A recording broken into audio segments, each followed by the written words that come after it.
Assalomu alaykum. Bugun sizlar bilan kislorod haqida gaplashamiz. Sayyoramizning atmosferasi kislorodni yo'qotmoqda.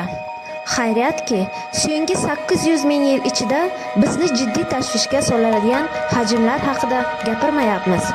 Kislorod darajasi 0.7% ga kamaydi. Ammo shunga qaramay, olimlar nima uchun bu sodir bo'layotganini tushuna olmayotganliklari uchun hayron qolishadi. Atmosferadagi kislorod miqdori yer tarixi davomida keskin o'zgargan. Lekin har qanday aniq raqamlarni olish hatto olimlar uchun ham juda qiyin ish bo'lib chiqdi. Ma'lumki, dastavval bir necha milliard yil davomida sayyoramiz atmosferasida kislorod umuman yo'q edi. Mayda suv o'tlari, siyanobakteriyalar rivojlanishi tufayli kislorod asta-sekin osmonda to'plana boshladi. Bu esa kislorodsiz hayot shakllari uchun haqiqiy apokalipsisni keltirib chiqardi. Hayot rivojlanib, tarqalib borar ekan, kislorod atmosferada to'planib bordi. Hajmi murakkab shakllarni qo'llab-quvvatlash va hayot uchun yetarli bo'ldi. So'nggi bir necha yuz million yil ichida kislorod darajasida sezilarli o'zgarishlar bo'lmagan. Shuning uchun hayot tom ma'noda gullab-yashnagan. Olimlar biladigan yagona narsa shundaki, kislorod darajasi juda dinamik.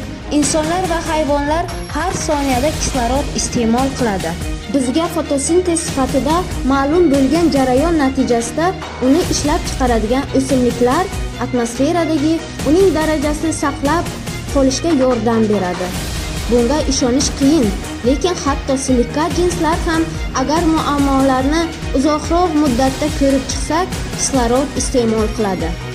Har 1000 yilda yoki undan ko'proq vaqt ichida atmosferamizdagi barcha kislorod suvga, keyin esa yana kislorodga aylanadi. Lekin har safar kislorodning bir qismi yo'qoladi. Muammo shundaki, vaqt o'tib bu juda jiddiy falokatga, sayyoramizning yashashga yaroqlilik darajasini o'zgartirishi mumkin bo'lgan global falokatga aylanishi mumkin.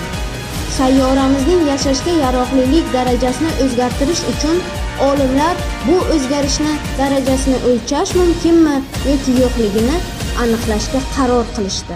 Bu muammolarni hal qilish uchun ular sayyoramizdagi kislorodning katta zaxiralari bo'lgan eng katta joylar haqidagi ma'lumotlarga murojaat qilishdi. Albatta, biz o'tkir kislorod pufakchalari bo'lgan Grenlandiya va Antarktida muzliklari haqida gapiryapmiz. So'nggi bir necha million yil ichida atmosferamizning asl suratlari bo'lgan o'tkirlashgan kislorod pufakchalari, bu pufakchalardagi kislorod va azot izotoplarining nisbatini o'rganish orqali olimlar so'nggi 800 ming yil ichida kislorodning keyingi darajasini hisoblashga muvaffaq bo'lishdi. Allaqachon 0.7% ga tushganligi aniqlandi. Buni bir qancha sabablar asosida tushuntirish mumkin. Geologik tarix shuni ko'rsatadiki, eroziya jarayonlari tezligi birmuncha o'zgargan. O'z navbatda yangi atmosfera konlarining oksidlanish jarayonlarining keskin o'sishi uzoq vaqt davomida kislorod sarfini ko'payishni talab qilgan.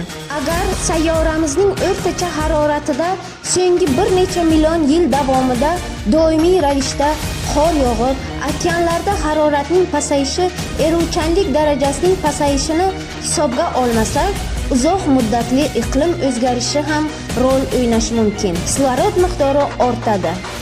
Chunki bu holda organik uglerodning oksidlanishi katta hajmdagi kislorod sarfini talab qiladi. Bu esa pirovardda atmosferaga chiqadigan kislorod miqdorini kamaytiradi. Biz kislorodni avvalgidan 1000 marta ko'proq iste'mol qilamiz.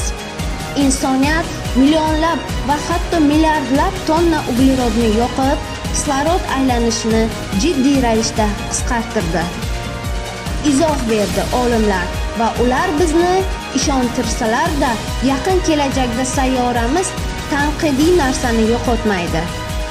Nafas olish uchun toza havo bilan ta'minlash, ammo bularning barchasi bizning yerda sodir bo'layotgan ko'plab tabiiy jarayonlarga ta'sir o'tkazish qobiliyatining yana bir dalilidir. Buning natijasida biz faqat o'zimizga zarar yetkazamiz.